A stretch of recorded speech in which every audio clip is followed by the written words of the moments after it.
Today's video is going to be about how to talk to a skeptic about the resurrection.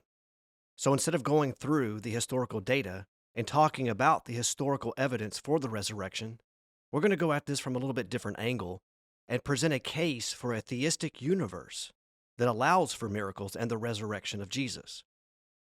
Of course, there is a time and a place to talk about the historical data, but this video is specifically about how to talk to someone who is committed to a naturalistic worldview.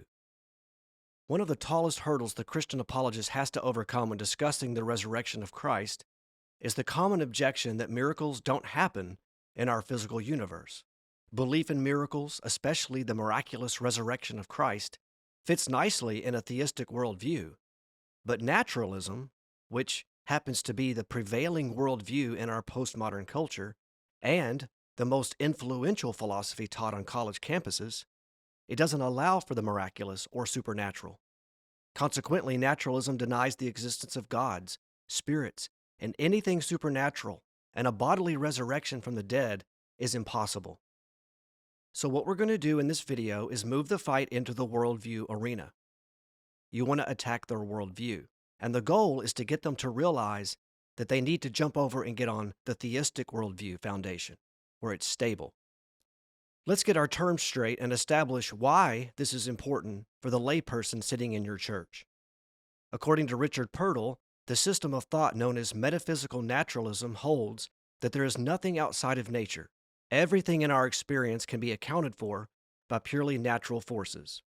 It's very common to hear scientists talk about how the universe is a closed system. Think about a sealed box. Nothing can get in and nothing can get out. Everything in the universe, from electrons, atoms, stars, life, even consciousness, can be explained in purely natural terms. There is no soul, there is no spirit.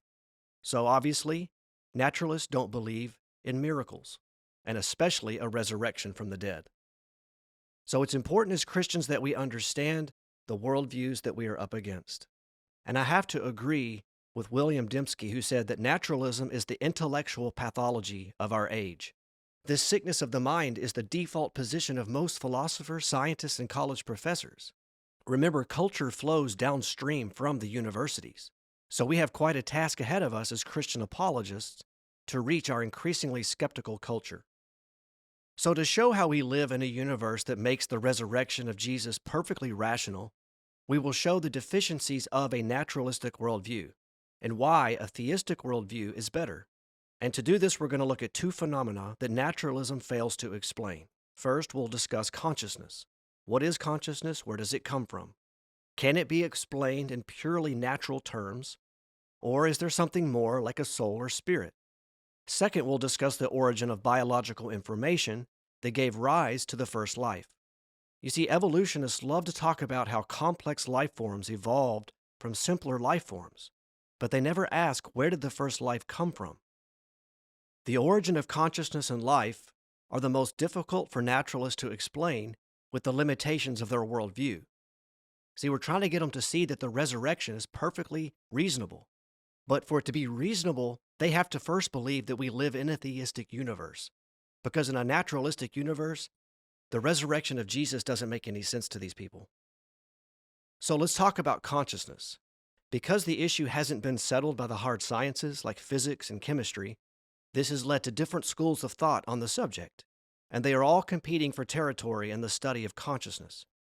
But for this discussion, we're going to focus on just one, physicalism, which is the majority view of most scientists, philosophers, and professors. And it is the idea that consciousness is purely natural, it's just electrochemical processes. There's no soul and there's no spirit, which is contrary to biblical teaching and the tradition of the church, as you can see in this slide. So naturalists have no explanation for where consciousness comes from or how it works. To be fair, no one really does, but at least theists offer an explanation that makes far more sense. To explain consciousness, naturalists have to believe in the beginning were particles. In the beginning was mass and energy. Theists, on the other hand, believe in the beginning was the logos, the word, or intelligence. If you believe consciousness is just atoms and electrochemical processes in the brain, then I have to join William Hasker in asking, how can soggy grain brain stuff give rise to technicolor phenomenology? If you start with God, you start with mind. And that is a far better explanation for why we see other minds in the universe. One of the most effective thought experiments that demonstrates the incoherence of physicalism is known as the knowledge argument. In this thought experiment, there is a fictional girl named Mary who lives 500 years in the future. Mary was born with a condition where she can only see in black and white. Mary also happens to be the world's leading expert on consciousness and neuroscience. She understands the science of color, how the brain responds to wavelengths of light. She knows all there is to know about the physical properties and laws involved in seeing color, yet she cannot see colors. One day, Mary decides to take advantage of new technology, and she receives new eyes that can see in color. If Mary knew everything there was to know physically about sight, colors, and the brain, could there be anything new to learn about the brain and consciousness when she sees in color for the first time? Physicalism claims there is nothing more than the physical properties involved. But if Mary did learn something new that went beyond knowledge of the physical processes, then consciousness can't be just physical. An inner experience of color is radically different than understanding something on a cognitive level. So we see that naturalism fails to explain the phenomenon of consciousness.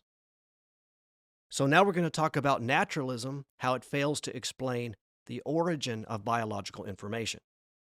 One thing you've got to get the naturalist to see is that even if Darwin was correct and we all came from the same genetic material, that still doesn't answer where the original genetic material came from.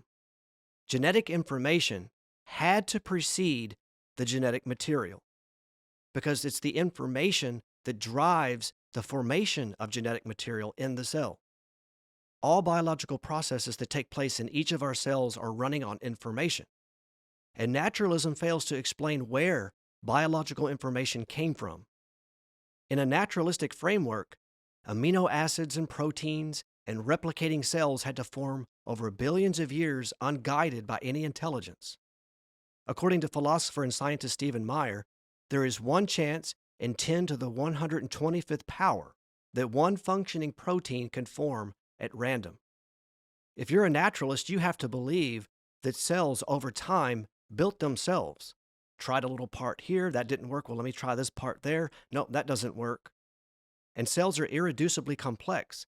So if you don't have all the parts right out the gate, you don't have a replicating cell. And we've all been asked the question, what came first, the chicken or the egg? This is the wrong question. What came before the chicken and the egg? Information. Because without information, there is no chicken, there is no egg, there's no anything for that matter. Naturalists need to explain the origin of instructional information that governs the biological processes in our cells. Intelligence is really the only logical explanation, and this points to a mind, which makes an even stronger case for theism. The question that we have for the naturalist at this point is, how can a naturalist worldview account for the instructional information found in all living things? The naturalist has quite a task ahead to find the source of this information by only looking at natural phenomena, because the type of information found in DNA is not just random, it's instructional information. So in conclusion, as I stated in the introduction, the resurrection debate has to begin in the arena of worldviews, because you could throw all the data at them and say this is what happened and we have historical evidence, but if they're filtering all of that through a naturalistic worldview, it's never going to be sufficient. And I believe the best way to show them the deficiencies of their worldview is to talk about consciousness and the origin of biological information. So as theists, we stand on a more solid foundational worldview, which opens the door to the possibility of miracles. If there is indeed an all-powerful, all-knowing creator, it is not a giant intellectual leap to believe this creator can interact with his creation at will. The resurrection of Jesus, understood in this way, seems more logical, especially considering the religious and historical context of the event. So in a theistic universe, all things are possible, and that includes the resurrection of Jesus.